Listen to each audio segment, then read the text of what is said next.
Bien, buenos días. Mi nombre es Roque y estoy acá para compartirles en esta segunda predicación de la mañana y última de la mañana.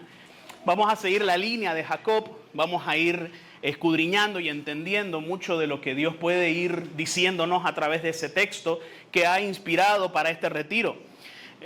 Yo voy a hacer una especie de repaso, ¿no?, de cuáles son los acontecimientos más importantes que debemos tener en esta predicación presente en la historia de Jacob. Lo primero, y es que ya Osman nos lo adelantaba, Jacob roba la bendición de su padre, que tenía que haber entregado ¿a quién?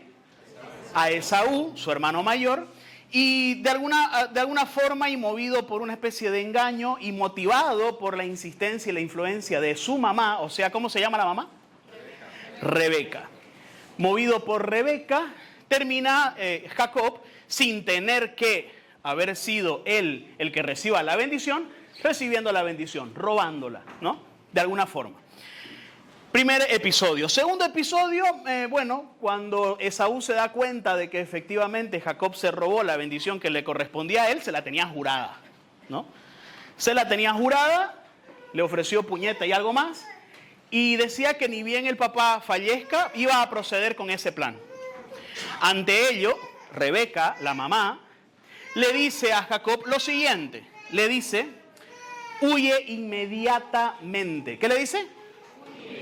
Huye inmediatamente. Y huir inmediatamente significa dejar pasar el tiempo hasta que tu hermano se le pase la rabia. ¿Vamos bien hasta acá? ¿Cuánto fue ese tiempo? 20 años. Es decir, porque él termina casándose en el sitio en el que él termina yéndose. Hay algunos que le huyen a las discusiones y desearían tardarse 20 años en volver a la casa, ¿no? Pero no es así. La mayor parte de las veces huimos de ciertos conflictos y ciertas situaciones, pero no huimos demasiado tiempo. Pero ese es el segundo acontecimiento.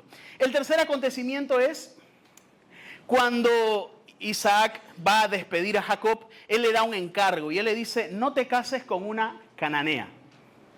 No te cases con una cananea. Ya vamos a hablar un poquito de qué se trata eso, pero voy a ir punteando simplemente los hechos más importantes que nos van a ir ayudando a conversar el día de hoy. El cuarto elemento, el cuarto aspecto es, luego de escuchar la orden de no casarse con una cananea, Esaú se da cuenta de eso. Esaú escucha esa orden que Isaac le da a Jacob, y Esaú ya se había metido con cananeas antes. Con lo cual seguramente pensó, claro, quizás me puedo ganar el agrado de mi papá si no me metiera con una cananea. Y se mete con una ismaelita, es decir, cercana a la tribu de Abraham, por supuesto. Los cananeos no eran necesariamente del linaje de Abraham. Y él se mete con una persona de nombre, ya vamos a hablar de ella, una persona de nombre Mahalat, del linaje de Ismael. ¿Qué significa eso? Que Esaú quizás empezó a pensar que a lo mejor no lo terminó de elegir por las decisiones que él había tenido en relación al tema pareja, cosa que era importante para el papá. Quinto y último suceso, Jacob emprende un viaje hacia Harán, solo. Y yo, me puse a buscar cuánto tiempo tardaba una persona a pie desde el sitio en el que estaba, de Canaán hasta Harán. Y aproximadamente tardó un mes caminando. Entre 4 y 6 semanas. ¿Qué significa eso? Que hubo un buen tiempo donde Jacob se fue planteando o replanteando muchas cosas y quizás terminando de entender cómo fue que pasó todo eso. Porque todo eso pasó muy rápido. ¿Cómo es que de un momento a otro cambia su vida considerablemente y termina yéndose a un sitio donde él no pretendía irse? Pero está en el camino. Un momento en el que se replantea cosas. Entonces, 5 momentos. El robo de la bendición, el primero. La orden de huye inmediatamente, el segundo. La orden de no te cases con una cananea, el tercero. Esaú, que se casa y obedece y más o menos escucha la misma orden y hace lo propio. Y Jacob emprendiendo un viaje hacia Harán, donde le decían que había huido, donde decía que debía huir. ¿Vamos bien hasta acá? 5 sucesos. ¿Qué nos dice y qué nos va a ir diciendo el texto y hacia dónde vamos a ir caminando o reflexionando a propósito de todo esto? Vamos a hacer que cada uno de estos momentos nos ayude a replantearnos algunas cosas en nuestra vida matrimonial o en nuestra vida espiritual. Las dos cosas, ¿sí? Lo primero, hubo una insistencia, voy a hacer una pregunta, ¿sí? Piensen en Rebeca, una señora que le dice, ¿sabes qué? Tráeme 2 cabritos, yo le voy a hacer una comida a tu padre y ganale a tu hermano que se fue porque te cuento que le dijeron que si él va y cocina una comida con un animal que él haya cazado, el papá le iba a dar la bendición. Disfrazate de tu hermano, hace de cuenta que sos tu hermano, llegá con la comida, yo te voy a hacer la comida, vos se la entregás y así tu papá te da la bendición. Piensen en Rebeca. Mujeres, les pregunto, varones, les pregunto, si un amigo suyo, no voy a decir ustedes porque por ahí los vendo, un amigo suyo dice querer casarse con una mujer como Rebeca, ¿qué le dirían? ¿Qué le dirían a su amigo? Muy querido. Cuidado. ¿Qué le dirían? ¿Que lo haga o que no lo haga? ¿Que lo haga o que no lo haga? Calladito, no sé, cualquier respuesta puede jugar en mi contra.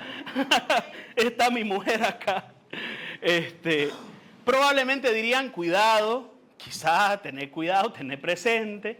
No sé si esta persona está actuando muy bien. La forma en cómo genera una circunstancia para generar una situación deseada es como para pensárselo, ¿no? Como para pensárselo. Mujeres. Jacob, que ni siquiera era pelado, 70 y pico de años, ¿no? Bueno, en aquella época la gente duraba muchísimo, ¿no? Pero supongamos que ya era adulto, por lo menos joven no era, ¿no? ¿Qué significa eso? Que Jacob, ni flojo ni perezoso, le hace caso a la madre para desarrollar la idea que ella había creado y había gestado. Mujeres, si ustedes ven una amiga que está a punto de casarse con alguien como Jacob, ¿qué le dirían? ¿Qué le dirían? ¿Por qué? Va a ser un pollerudo. Viene con mamitis incluida, ¿no? Y eso es fantástico, maravilloso, deseable, añorable. No a una sola voz, ¿no? Pobre mi madre, dígale varones, pobre mi madre, no digas eso. Hombre, ella no es así como Rebeca, un poquito nada más, pero no es tan así. Bien, primer punto. Un matrimonio es un espacio de influencia. Escuche bien esto. Un matrimonio, para los que están anotando, es un espacio de influencia. ¿Qué significa eso? Que la influencia puede venir de afuera o puede venir de adentro. Un matrimonio debe ser un espacio de influencia en el que juntos debemos aprender y a ponernos de acuerdo para saber a quién le vamos a abrir los criterios, la sabiduría, la toma de decisiones, el discernimiento en esta casa. Un matrimonio es un espacio de influencia que debe saber cuidar muy bien eso. Muchas personas no lo hacen, muchos matrimonios no lo hacen y caen en situaciones como yo lo hice porque mi madre me dijo, pero ella ya ha tenido experiencia, pero es que yo tengo esta amiga que es psicóloga, que vos no sabés, y entonces empezamos a descuidar ese espacio de influencia. ¿Qué va pasando después a lo largo de los años cuando ese espacio de influencia se va desarrollando de forma inadecuada o se va desgastando? Alguno de los dos empieza a sentir que nada de lo que yo digo basta. Nada de lo que yo digo o de lo que yo pienso parece ser cierto. Ni lo que hago con mi hijo, ni mis criterios sobre cómo corrijo una conducta, ni cómo deberíamos guardar el alimento, ni cada cuánto deberíamos comprar y dónde comprar o cuánto gastar. Nada de lo que yo digo parece tener importancia. ¿Es lindo vivir así en un entorno familiar donde nada de lo que yo digo cuenta? No. Un espacio de influencia debe ser cuidado de dos formas. Primero, debe ser cuidado de la influencia externa. A mí me encanta cuando los matrimonios saben darse su lugar. Y entonces Mi madre me dice, te cuento que hay un evento en la casa de tu tía. Ya, mami, lo converso con Ana y te aviso. Ana es mi esposa. Por ejemplo, lo converso con mi esposa y te aviso. Un detalle simple, sencillo. Pero ¿cuál suele ser el evento, el paralelo? Te cuento que tenemos un evento este sábado en la casa de mi tía y necesitamos alistar a los chicos temprano. ¿Cuál es la diferencia de las dos maneras de hacer las cosas? ¿Cuál es? Me sentí saltada, me sentí omitida, sentí que yo no contaba. Está bien, quizás hasta pensaste que efectivamente yo iba a querer, pero qué importante es sentirme considerado en las decisiones que se toman. Cuando eso no es así, atentamos contra el espacio de influencia. Un matrimonio es un espacio de influencia porque pretendemos cuidarnos entre nosotros de la influencia que viene de afuera, y muchos matrimonios empiezan a venirse de abajo cuando la influencia externa empieza a penetrar ese campo de fuerza, haciendo que las decisiones, los criterios, las maneras sean de cualquiera menos de los dos. Pero también hay otra forma de cuidar la influencia, y es la influencia interna, es decir, la capacidad que yo tengo de poder decirte las cosas y sentir que te las puedo decir. Los terapeutas de pareja llaman a esto aceptación de influencia. La aceptación de influencia es qué tan permeable es esta pareja ante los criterios, la forma y la manera de ver las cosas del otro. Si una pareja es muy impermeable, llego a la conclusión de que a vos no se te puede decir nada. No puedo dirigirme hacia vos con mucha facilidad. Pero por el contrario, si una pareja es permeable, suficientemente permeable, entonces siento que te puedo decir las cosas. El problema de la permeabilidad es que muchas veces nos lleva al extremo contrario. Siento que nada de lo que yo pueda sentir o decir lo puedo hacer por mí mismo. Todo te lo tengo que preguntar. ¿Y eso también cansa, sí o no? Por supuesto, eso también cansa. Por eso hay que saber administrar. Hay cosas que yo puedo tomar decisiones por mí mismo y hay como todo trabajo, el jefe te va a decir, usted ve a Pedraza, usted ve a Melgar, usted puede hacerlo, usted vea, imagínese un trabajador preguntándole a su jefe si escribe con lápiz de color azul o lápiz de color negro. Seguramente no te va a generar la sensación de que, bueno, con esta persona siento que puedo todo, ¿no? Sino que más bien al contrario te va a generar la sensación de, siento que no podés hacer nada por vos mismo o por vos misma. ¿Sabe qué es lo peor? Cuando combinan las dos cosas. Cuando las polaridades existen al mismo tiempo. Es decir, convivo con la idea de que siento que no puedo hacer nada por mí mismo y cuando hago algo por mí mismo me tratan. Te quejas de que no hago nada solo. Traje y compré y tomé la decisión de comprar esto porque no había este papel higiénico. Traje este otro y me gané. ¿Por qué trajiste ese papel higiénico? Y después me decís, ¿por qué no lo ves vos? Me estás preguntando por un papel higiénico. Cualquier parecido con la realidad es mera coincidencia. Yo no instalé micrófonos en sus dormitorios, en sus casas. Pero ¿nos pasa sí o no? Sí. Sí. Sí, así llegamos cansados. La aceptación de influencia hay que saberla administrar, la que viene de afuera y las que nos comunicamos dentro. ¿Cuál es la mejor manera de comunicar esto? Amor, a veces cuando pasa esto me siento así. Me pasan estas cosas. Es más, cuando me mandás a la farmacia, yo tiemblo porque no sé, si no hay ese medicamento, no sé qué voy a hacer. Porque siento que voy a tener y llegar a la casa y no sé, ese medicamento de ese laboratorio no hay, traje de otro, o no sé, o costaba un poco más caro y ¿por qué no compraste el más barato? En fin, quiero decirles que no nos conviene estar con alguien a quien tengamos que estar monitoreando y supervisando absolutamente todas las decisiones que toma. Mujeres, a ustedes les conviene que el varón también pueda tomar ciertas decisiones. Porque sabe que yo he escuchado a muchas mujeres en terapia, yo soy terapeuta, muchas mujeres en terapia dicen, siento que todo lo tengo que hacer yo. ¿Cómo llegas al siento que todo lo tengo que hacer yo? cuando las iniciativas vinieron del otro, fueron aplacadas, fueron criticadas, fueron cuestionadas, fueron desvalorizadas. A la larga vas a terminar haciéndolo todo vos sola. Varones, si usted tiene una mujer que hace todo sola, no descanse en eso, no significa que ella esté bien. No, ella ya lo hace todo sola, ella ya sabe lo que fuera. Disponga su ayuda, porque eso es un malestar que va a ir creciendo considerablemente en el tiempo. No puede usted permitir que porque ella es todóloga, lo hace todo sola, significa que al final va a sentirse sola. Porque siento que no voy a poder contar con vos. Sí, no lo hace igual, no lo hace igual. Y de eso se trata la vida en pareja. Que no lo hacemos igual, pero lo hacemos juntos. No lo hacemos igual. No somos dos calcas. No podemos pensar lo mismo en todo momento. Tenemos criterios diferentes sobre qué tan urgente es algo, sobre qué decisión tomar. Pero es mejor la vida juntas.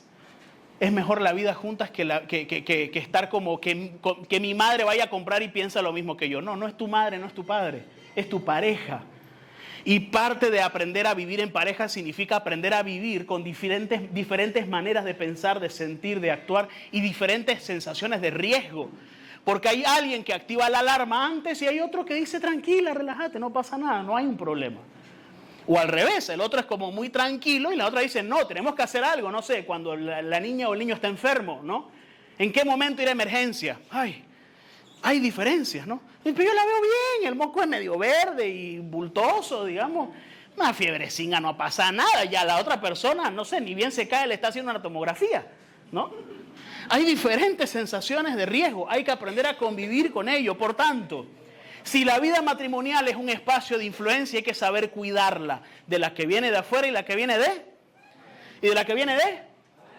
Segundo, la orden de Rebeca a Jacob, huye inmediatamente. Huye inmediatamente. Mire, en la vida matrimonial vamos a pasar muchas situaciones que nosotros no la hemos buscado. Un jefe decidió despedir al papá, una amiga decidió estafar a la mamá, por circunstancias de la vida los hermanos desaparecieron y quedamos bajo el cuidado de un abuelo, una abuela. Hay cosas que en la vida matrimonial van a venir, la enfermedad del suegro o de la suegra, que tuvimos que poner todos nuestros ahorros. Qué difícil es tomar decisiones así.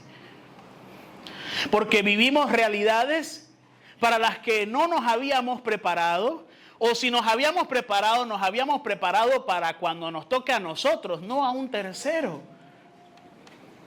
Mire, Rebeca le dice a Jacob, huya inmediatamente. ¿Qué significa? Ve a asumir las consecuencias de lo que yo te hice hacer. Muchas veces nos pasan realidades en nuestra vida familiar, en nuestra vida matrimonial, en la que terminamos sufriendo las consecuencias de decisiones que no fueron nuestras, o al menos no del todo. ¿Qué es importante ahí? Ahí aparece fundamentalmente la figura de Dios. Porque muchas veces sentimos que todo lo tenemos que tener planificado, calculado. Y la vida es eso. Cuando las cosas se salen del libreto, de lo que se supone que tenía que hacer, nos toca aferrarnos a lo desconocido. Y aferrarnos a lo desconocido implicará y será necesario aferrarnos a Dios. Porque lo que nosotros no podemos controlar, Él sí lo puede controlar. Lo que a nosotros nos afecta y no pedimos que nos afecte, incluso hay mucha gente que llega al brujo para explicar por qué le vino esta enfermedad. Seguramente hay alguien que nos está odiando, hay alguien que nos está haciendo un mal, hay alguien que está haciendo cosas y empezamos a entrar en la paranoia de qué podría ser aquello que nos amenaza, cuando en realidad tendríamos que estar a los pies de Cristo, porque Él tiene el control de nuestra vida. Porque de Él dependemos, porque lo único que hacemos es fingir que somos autónomos e independientes en la vida adulta. La independencia es una falacia. Fingimos unos 20, 30, 40 añitos de independencia hasta que la vida nos demuestra que dependés de alguien hasta para ir al baño cuando estás en la tercera edad. No somos tan independientes, no podemos calcularlo todo, no somos tan predictores de todas las cosas que pasan al futuro. Somos más sensibles, más vulnerables y más dependientes de lo que pensamos. Por eso a mucha gente le molesta envejecer. Porque envejecer es recordarle de nuevo que depende de alguien más. Que no nos hacemos solos. Que no somos tan independientes que digamos. Por eso hay que saber administrar la influencia que viene de afuera también. Porque a veces esa influencia que viene de afuera solamente sabemos ponerle límites, ¿no? No, que no diga tu madre, no, que no diga tu padre, no, que no se meta, no, y después lo necesitamos, ¿no? ¿Con qué cara? ¿Con qué cara? Tenemos que saber administrar, convivir. Somos nosotros, somos un grupo, somos un clan, somos una familia y hay que vivir entre nosotros, sí, pero también hay que abrirnos a una comunidad de matrimonio. Hay que abrirnos a una familia extensa. Hay que abrirnos a las personas que nos quieren. Cuando los matrimonios se cierran absolutamente entre ellos, y una de las cosas más maravillosas de tener una vida en comunidad, una comunidad de matrimonios, es saber que las personas nos quieren como pareja. En un matrimonio, él tiene sus amigos, ella tiene sus amigas. Si pasa algo malo, ella va con sus amigas a contarle que pasó algo malo. Si pasa algo malo, él va a sus amigos a contarles que pasó algo malo. Y cada uno va a tener la bandera tatuada o la polera del rostro del amigo, en el caso de los varones, y tatuada la polera de la amiga, en el caso de las mujeres. Pero ¿quién se pone la polera de la relación? Sí, tu madre es la de su hijo, mi madre es la de su hija, pero ¿quién se pone la bandera de la relación? Los padrinos, sí, más o menos. A veces los padrinos son medio del clan del uno, ¿no? A veces son medio del clan del otro, digamos. Eso es claro, los tíos de él, digamos, ¿no? Son padrinos y todo, ¿no? Luchen por su matrimonio, pero si no funciona, sabes que anda poniendo los terrenos a otro nombre. Claro, obviamente. Nadie se pone del todo la camiseta de la... Porque si todo falla, si todo pasa, si alguna cosa se separan, el padrino ya no va a ser padrino, pero va a seguir siendo tío de la persona. Tía de la persona. No pasa en todos los casos, pero es una tendencia con la que no podemos luchar. Por eso, tengan amigos de la pareja, tengan amigos de la relación. Aquellas personas que desde el inicio les gustó verlos juntos. Su encargado de grupo ya es medio un amigo de la relación, ya los conoció a los dos juntos. Seguramente cuando los recuerde al uno, va a recordar al otro inmediatamente. ¿Por qué? Porque los conoció de a dos. Y vivimos en una época donde la gente está tan sola que necesita comunidades de matrimonio. Y esta es una de ellas y las puertas, por supuesto, quedarán abiertas siempre para ustedes. Sin embargo,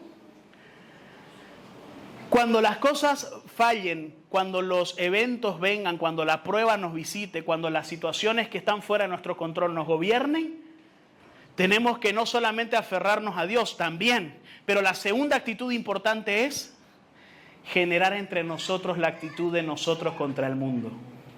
El problema es que cuando algo malo ocurre, no sé, se enferma el chico, lo que pasa es que vos lo dejas sin media, lo que pasa es que camina pues por el piso, lo que pasa es que tu madre lo deja abriga y empezamos a culparnos el uno al otro continuamente. Cuando en realidad la situación lo que nos pide es ¿qué cosa? Únanse. No pierdan el tiempo echándose la culpa el uno al otro, porque cuando una situación que no es tan clara nos visita, porque ¿cómo sabemos dónde adquirió el virus? ¿Cómo sabemos quién fue el que lo contagió? Sí, tenemos cierta idea, pero a ciencia cierta no sabemos. El doctor no va a decir, este virus es de la madre, ¿no? Suponemos que es de alguien que ha estado cerca, suponemos, pero, ¿sabe qué? Es fortuito, no lo sabemos. Pero muchas veces empezamos a culparnos el uno al otro y en el ejercicio de culparnos, dejamos de responder juntos a esa dificultad. Dame al chico, yo lo voy a llevar donde mi madre. Vos no servís, ya me... Entonces empezamos a tomar partido. ¿Y qué? Y la relación se empieza a fracturar. La actitud de nosotros contra el mundo significa, mira, no sé por qué pasó, no sé qué está pasando, pero vamos a estar juntos en esto. Mira, no sé qué decirte, no sé qué hacer, pero seguramente entre los dos se nos va a ocurrir algo. No sé qué decirte, se me vienen muchas cosas a la mente, incluso hasta me siento culpable, pero no es momento de hacer eso. Tenemos que responder juntos a esta situación y vamos a ver qué hacer.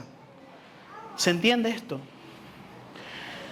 Tercero, la tercera situación es, Isaac le dice a Jacob, no te cases con una cananea. Isaac es el responsable de que la familia siga teniendo un linaje, siga teniendo una idea clara, siga teniendo los mismos valores. Desde Abraham, Isaac, Jacob, siga habiendo una línea. ¿Cuál es la línea? El Dios vivo, el Dios de Abraham. Entonces, ¿qué significa no casarse con una cananea? Significa no te mezcles con alguien con otro tipo de valores, con otro tipo de deidades, con otro tipo de dioses. No te mezcles. Lo que pretende Jacob con esto es que la fe del Dios de Abraham permanezca por las siguientes generaciones y que no se diluya en medio de otras deidades. Por lo tanto, creer en Cristo, todos venimos de una sociedad relativamente cristiana, afortunadamente católica en mayoría de ella. Todos decimos creer en Dios, incluso hasta nos casamos por la iglesia, como que hay una cierta compatibilidad, digamos, en términos de valores, pero en la práctica muchas veces dejamos mucho que desear, porque no es lo mismo creer en Cristo que vivir como Él. Porque no es lo mismo cumplir con los sacramentos que vivir como un auténtico cristiano. Porque no es lo mismo creer en Dios e inspirar y acercar a los demás a Él a través de la propia vida. Si yo creo en Cristo, pero no trato bien a los demás, no estoy siendo un buen cristiano. Yo puedo ir a misa todos los domingos, incluso si usted quiere todos los días, pero ni bien mi hijo hace algo y lo maltrato, no estoy siendo un buen cristiano. Por tanto, creer en Cristo no es lo mismo que vivir como Cristo. ¿Cuál es el problema de esto? ¿Cuál es el problema de esto? Y a dónde ya me voy acercando un poco a la parte más importante. ¿Cuál es la cuestión de esto? De que cuando decidimos vivir como Cristo, decidimos también perdonar como Cristo. Decidimos también pedir perdón y reconocer y tener la humildad del corazón de Cristo. Osman ya nos hablaba de la soberbia y de qué manera la soberbia hace que no demos pasos hacia el perdón y a la reparación de los daños. Vivir como Cristo no es herirte y hacer de cuenta que no pasó nada. No es herirte, dañarte y que pase el otro día y que como si nada empecemos a interactuar por los chicos, por la dinámica misma de la familia que nos viene dando. Eso no es actuar como Cristo. Actuar como Cristo significa dar la cara y decir eso que pasó esta tarde me duele. Y eso que pasó la noche anterior no me gusta, me desagrada, no me siento orgulloso de eso. Y sí, podemos arrancar la vida y no pasa nada, ya estamos en el auto y las compras y ya como que ya pasó y sentimos que ya pasó, pero ¿sabe qué? En algún lugar del corazón ya hay una grieta. Y después decimos, ella me saca todas las cosas en las conversaciones, claro, obvio, la saca en ese momento porque no se la sacó antes, porque no se la reparó antes. Sacamos las cosas que no debemos sacar porque no se las trató en un sitio determinado. Sale donde debe salir, no, sale a cualquier lugar donde no debe salir porque no salió donde debería salir, en una conversación honesta, en un momento de arrepentimiento. Es incómodo hablar del problema, es incómodo, pero es necesario para sanar. Porque si yo no me dispongo a pasar por la vergüenza de tener que decirte, disculpa, no estuvo bien, tuve un mal día, fui un idiota, no te debía hablar así, perdón, fue un exabrupto, no usé la palabra que debía usar, lo siento, me duele mucho haberte dicho eso. Si yo no paso por esa vergüenza, después voy a pasar por el sufrimiento de una pareja que se distancia para no sentirse dañada de nuevo. Porque nadie quiere sentirse dañado continuamente y en algún momento empieza a establecerse una barrera que uno no entiende. No sé por qué no me habla, no sé por qué no me responde, no sé por qué ya no es la misma o porque ya no es lo mismo. Porque no vivimos como Cristo. Vivir como Cristo sería mirar el problema de frente, hacerse cargo de ello, entender, saber que está ahí y no actuar como esconder la basura debajo de la alfombra, creyendo que nada ha pasado y que porque ya nos hablamos normal está todo bien. Graso error en nuestra vida matrimonial. Actuar y vivir como Cristo significa identificar la razón por la cual estamos mal y empezar a desarrollar conversaciones sobre eso, honestas, sinceras, abiertas.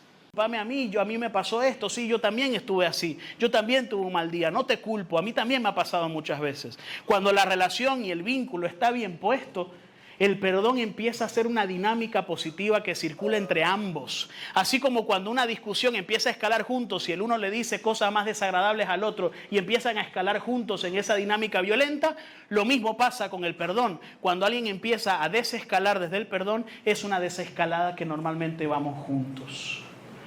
Y te tomo de la mano y te digo que me disculpes y la otra persona se reposa en el pecho, discúlpame vos a mí. En el mejor de los casos eso debería estar ocurriendo. Y si no está ocurriendo eso, hay un problema. Porque ya es demasiado tarde, ya hay que tomar otras cartas en el asunto. Porque ya la persona no está dispuesta a desescalar conmigo, porque ya está cansada de todas las veces que no desescalé.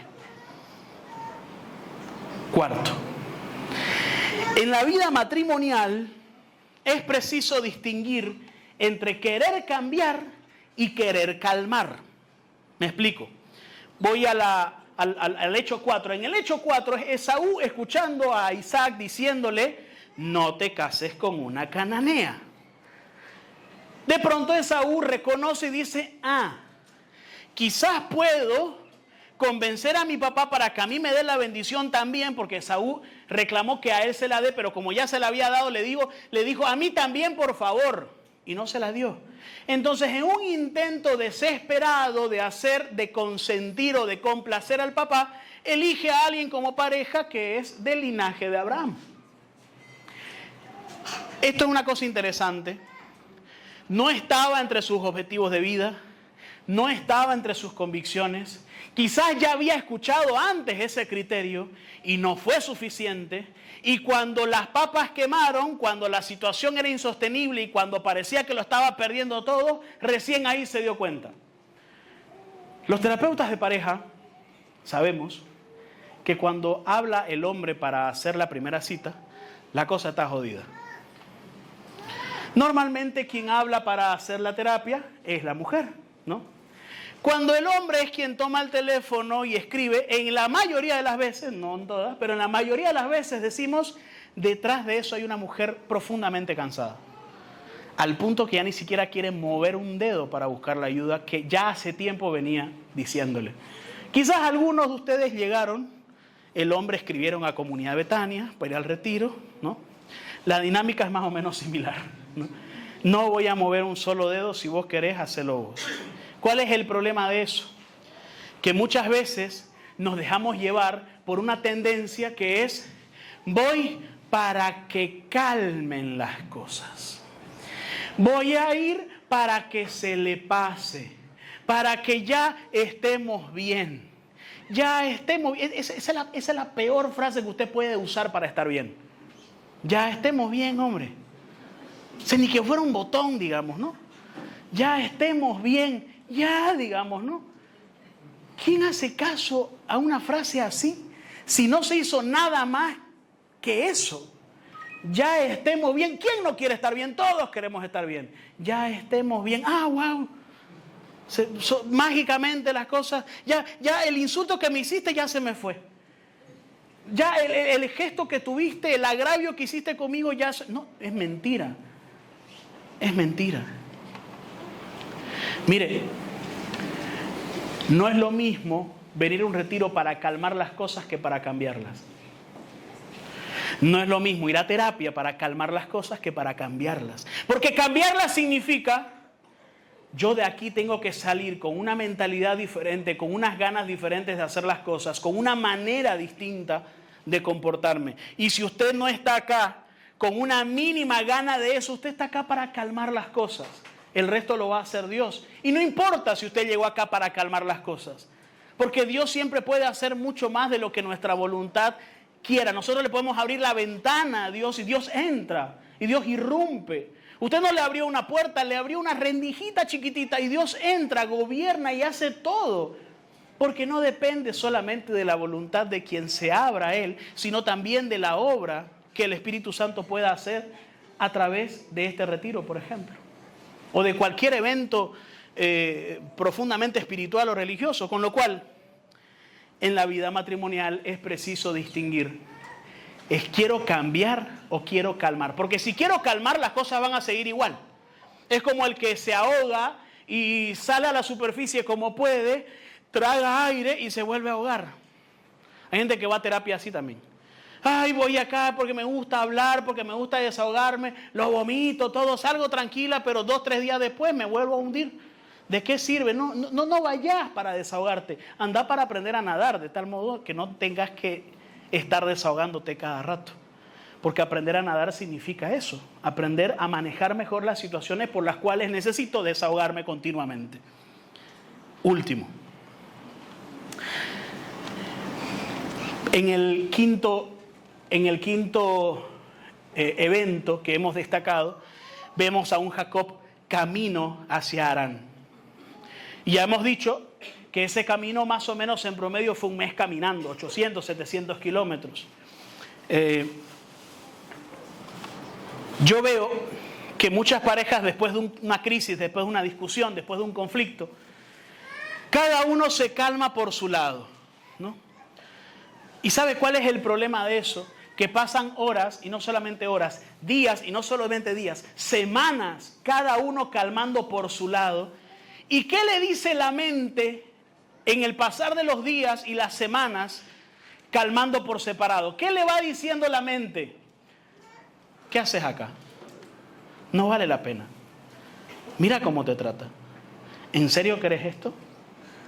Si yo me calmo por mi lado y él se calma por su lado, a la larga la mente va a empezar a hacer algo como que salí de acá. ¿Qué estás haciendo? Estás perdiendo tu tiempo. Porque la mente es nuestra principal defensora. Y cuando ve que yo estoy mal por ese vínculo, la mente empieza a ganar terreno y empieza a distanciarme de la persona que en principio es la que mejor y más certeramente me puede calmar. Porque nadie te puede calmar tanto como tu pareja. Nadie tiene la capacidad, el don, la vocación, la creatividad y sobre todo el afecto físico para hacerte sentir que todo está bien. Pero si con esa persona al mismo tiempo tuviste la falta del desagravio y la crisis, y es exactamente esa misma persona con la que no estás contando para calmar, empezás a acusarla en tu mente. No me abraza, no me mira, no me dice que va a estar todo bien, no se disculpa, no quiere hablar, se distancia. Y empezamos una situación de empezar a calmar por separado. Y no está mal de vez en cuando, no sé, en un ring, cada uno a su esquina, está muy bien. Pero la vocación es volver a hablar de esto, volver a interactuar, volver a la situación. Porque si empezamos a acostumbrarnos a calmarnos por separado, terminamos separándonos emocionalmente. Y es cuestión de tiempo a terminar de separarnos con todo lo que significa separarse. ¿Usted quiere cuidar su vínculo, sí o no? ¿Usted quiere cuidar su vínculo, sí o no? Aprendan a calmar juntos.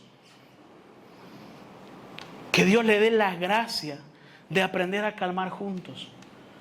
Está bien, no discutamos sobre quién tuvo la razón, pero hagamos juntos una oración. Y eso nos va a permitir ir calmándonos juntos, acercándonos más. No que cada vez más, cada uno es calmando por su cuenta. El uno se va a andar en moto, la otra se va a hablar con las amigas y cada uno como que está en su mundo queriendo calmarse por sí mismo porque cada uno vela por su propia calma y eso está muy bien. Pero si usted quiere velar por su vínculo, no tiene que tener mapeado solamente su propio malestar, sino el malestar de la otra persona.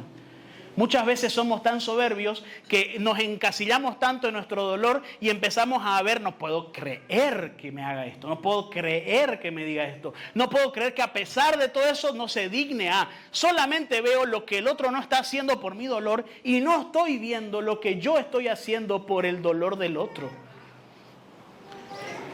Es fácil cada uno velar por su propio interés, por su propio dolor, por su propio malestar. Lo que realmente nos hace elevarnos al nivel de hijos de Dios es velar por el malestar del otro, no solamente por el mío. Entender que no solamente soy yo el custodio de mi propio dolor, sino que el otro, mi pareja, es tan custodio como yo de mi propio dolor mientras yo estoy siendo custodio del dolor suyo. De eso se trata la vida en pareja. Y como de eso se trata la vida en pareja, cuido y no ridiculizo. Y no uso eso que yo sé que genera mucho dolor como ataque. Cuido y no embarro su imagen, ni bien pueda con su madre o con mi madre o con su familia, con mis amigos. Te cuido. Sé lo difícil que esto es para vos. Sé que la maternidad es un lugar difícil. No te voy a ridiculizar, no te voy a hacer quedar mal. Y si algún momento lo hice, te pido perdón porque sé que no estuvo bien. Eso no fue leal de mi parte. Porque la lealtad no solamente la faltamos cuando nos son infieles o cuando somos infieles. La lealtad la faltamos cuando tu imagen la denigro. Cuando yo tenía que cuidar esto, no lo cuidé. No cuidé tu lugar, no cuidé tu imagen. Y algo que es muy importante a propósito de Rebeca y Jacob. Imagínense a Rebeca como suegra. ¿Ya se la imaginó? ¿Qué es lo que usted esperaría, mujeres?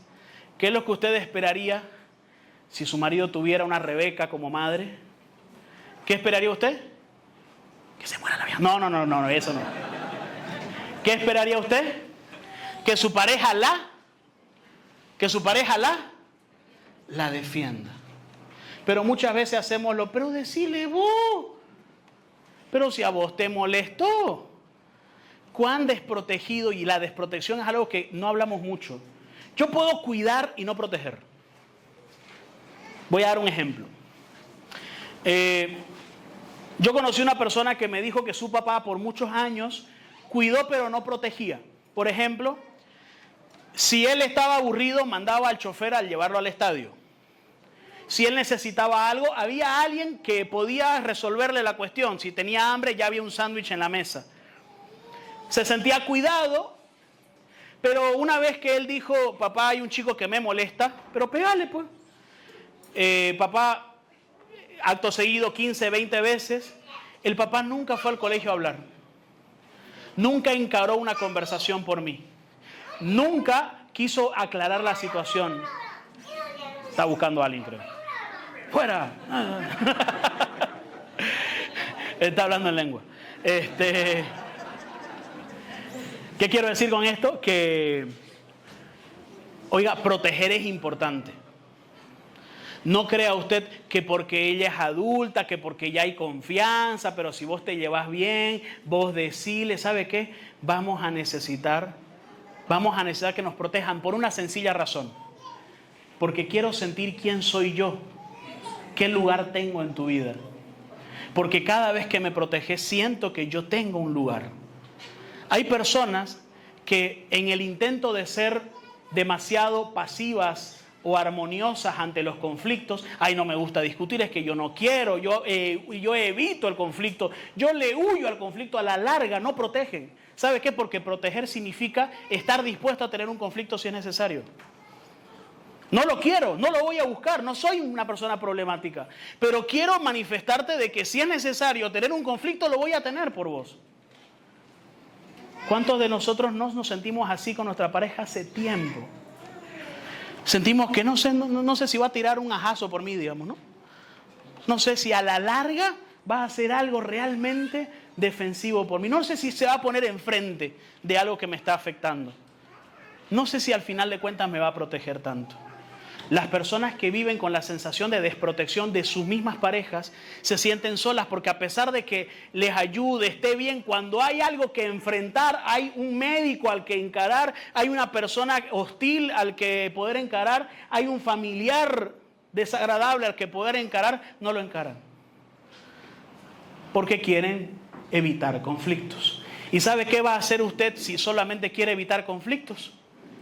¿Sabe qué va a generar? Que su pareja no se sienta segura con usted. Que su pareja no se sienta seguro con usted. Necesitamos proteger.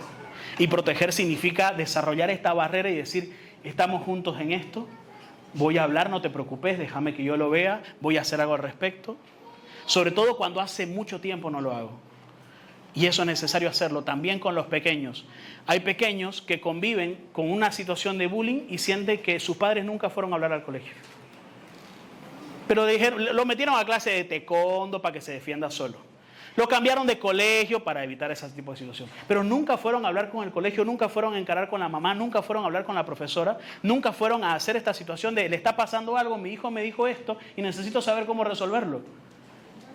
Necesitamos cuidar, necesitamos proteger, no solo cuidar, no solo cuidar.